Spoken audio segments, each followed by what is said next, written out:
Hello, everybody. Hey, y'all up there. Y'all all right? You good? I am so honored to be here, and thank you, Johnny. And thank you to TMCF for inviting me. Listen, we live in a world, and particularly I can speak on the nation, that right now it feels very, very gloomy, we'll say.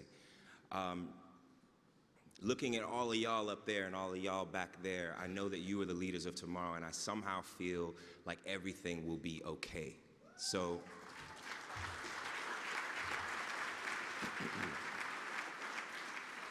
now let me get back on script.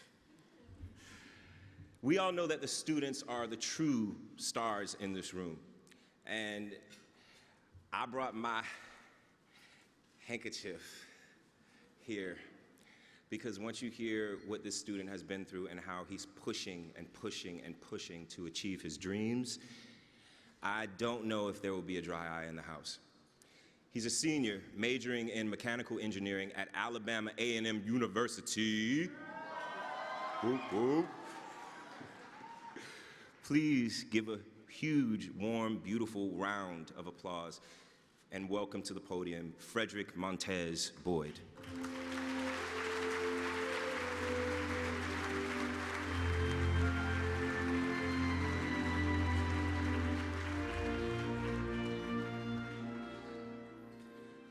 Good evening. My story begins in a small town of Sachs in Anniston, Alabama. I was a happy kid, top of my class, and all I wanted in my life was to make my parents proud. But on July 23rd, 2012, when I was just 16 years old, my life was changed forever. On this Monday, the quiet of the morning was shattered by the ring of 5 gunshots coming from outside my bedroom door. In a panic, I barricaded my door and called 911. I can't describe the fear that I experienced that day.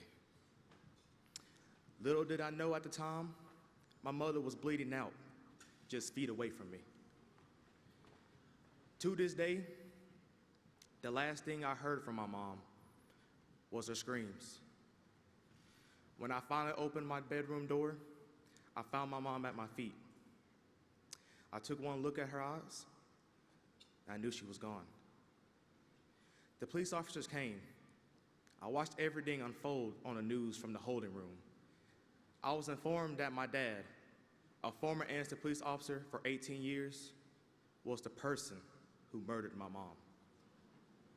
He had taken my whole life and my world. My mom was dead. My father was more than likely going to spend the rest of his life behind bars, and then there was me. I was truly alone for the first time in my life. My mother was my rock. Through every event of my life, no matter how big or how small, she was there for me. Questions raced through my head every day. My dad knew I was in my house, so it crossed my mind. Why didn't he come after me as well as her? Why did he leave me to face such a traumatic scene alone? I still to this day wonder why I was spared, and I still regret not having the chance to tell my mother just how much I loved her. My mom's parents picked me up from the station that day, and they have raised me ever since. Without them, I would have been in the foster care system, since I was technically an orphan. I quietly battled depression, survivor's guilt, and suicidal thoughts. I had times I felt I couldn't even face my family, because in my mind, I truly believed there was something I could have done to prevent such a tragedy. Months passed. I grew more and more detached from the world. Where attending college was a personal goal of mine, I had to switch my focus to making it day to day.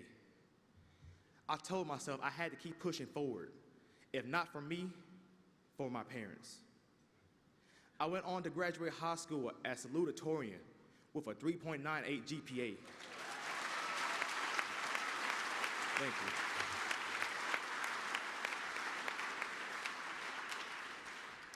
Even with this hurdle conquered, college still felt like it was a long shot for me. Both of my grandparents were retired, and I refused to let them pay a single penny toward my education.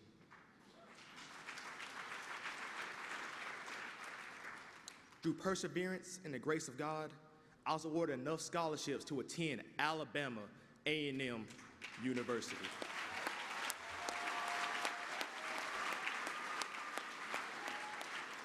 Where I had lost my immediate family, I found so many more on Alabama A&M's campus.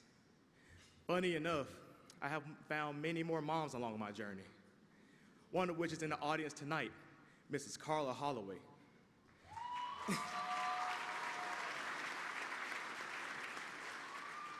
Mrs. Holloway introduced me to Thurgood Marshall College Fund. When she informed me of the opportunities, I knew I had to apply. With her guidance and the invaluable wisdom of TMCF's own Miss Lenora Longstreet Hare, I am a senior mechanical engineering major graduating in May 2018.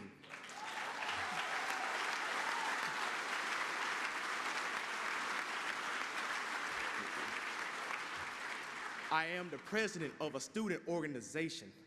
I secured 2 internships with the Department of Defense through TMCF.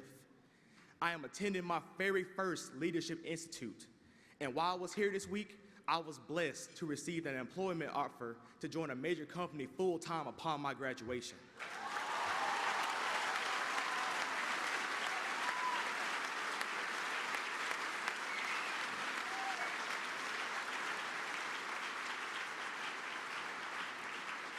Thank you, TMCF, for your continued support. You took a chance on me and saved the life of someone you had just met. You didn't see a battered young man. You instead saw the potential for something much greater. Thank you, TMCF, for showing me that I don't have to chase my dreams anymore, because I'm living them each and every day. Thank you.